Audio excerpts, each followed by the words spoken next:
Nesse momento, no Ministério da Economia, o ideal é que a gente tivesse uma espécie de um Dalai Lama, né? Um monge budista supremo, capaz de meditar e não reagir a nenhum tipo de provocação, e pensar 5 vezes antes de dar alguma resposta.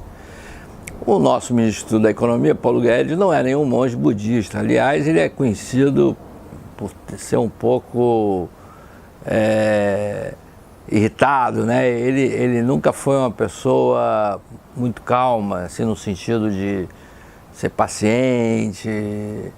Ele é uma pessoa visivelmente inteligente, todo mundo sabe, uma formação sólida nessa questão da economia, é uma pessoa muito preparada e, às vezes, diante de perguntas muito idiotas, a gente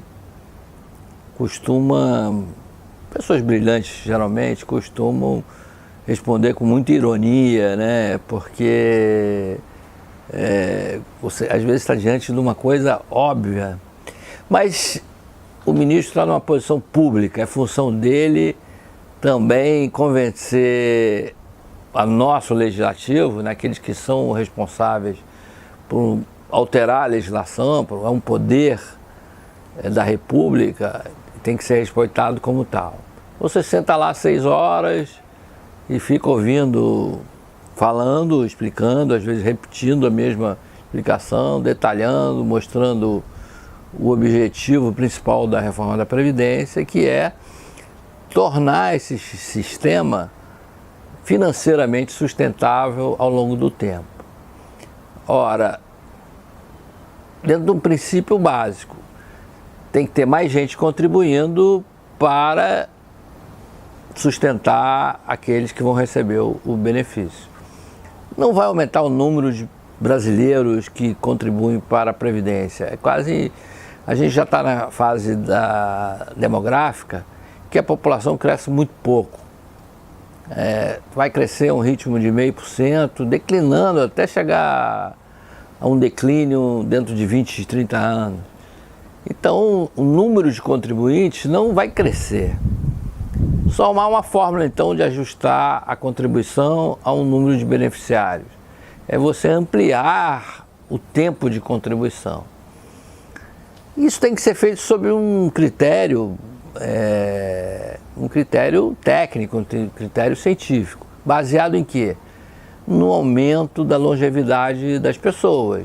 Antigamente, no tempo de Moisés, eu já falei isso aqui, as pessoas morriam com 20 anos em média, né? Então você ali com 20 anos já estava meio preparado para ir para o céu. No início do século XX, as pessoas a humanidade vivia 40 anos em média. Hoje a gente já está chegando a 70, até 80 anos de expectativa de vida. No caso do Brasil, a gente ainda tem uma mortalidade infantil que está acima da média, né? Acima do que seria, o que seria desejável seria uma mortalidade 0, mas como isso é impossível, que esse número baixasse para 4 ou 5 pessoas com até 1 ano de idade diante de 100 mil nascidos vivos, né? Esse seria um número que é difícil evitar que aconteça. No Brasil a gente ainda está entre 20 e 30, e essa mortalidade infantil faz com que reduza na média a expectativa de vida dos brasileiros. Mas se considerarmos aqueles que passam dos 50, 60 anos, a expectativa média de vida é praticamente igual em todas as faixas de renda. Então, considerando isso, é preciso fazer com que as pessoas se aposentem mais tarde. Isso que o ministro tentou explicar na Comissão de Justiça, de Constituição e Justiça da Câmara, para que esse modelo seja sustentável. E ele fala que a reforma tem que retirar privilégios, mesmo dos militares, por exemplo. Foi questionado lá sobre se os militares estavam tendo uma mudança muito tênue. Ele disse, então cabe ao Congresso, se quer endurecer, mudar essa proposta. Enfim, o Congresso é soberano em relação a isso.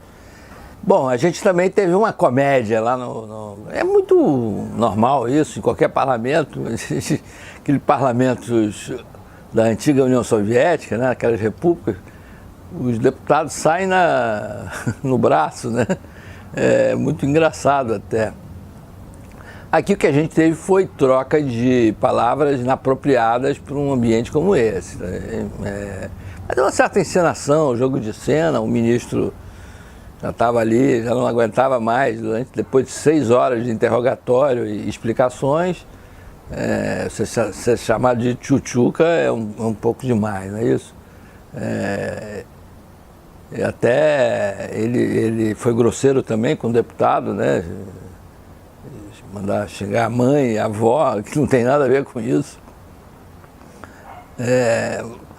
Mas foi um desrespeito mútuo, isso não muda nada. O importante é que a reforma avance, e vai avançar mesmo assim, aos atropelos.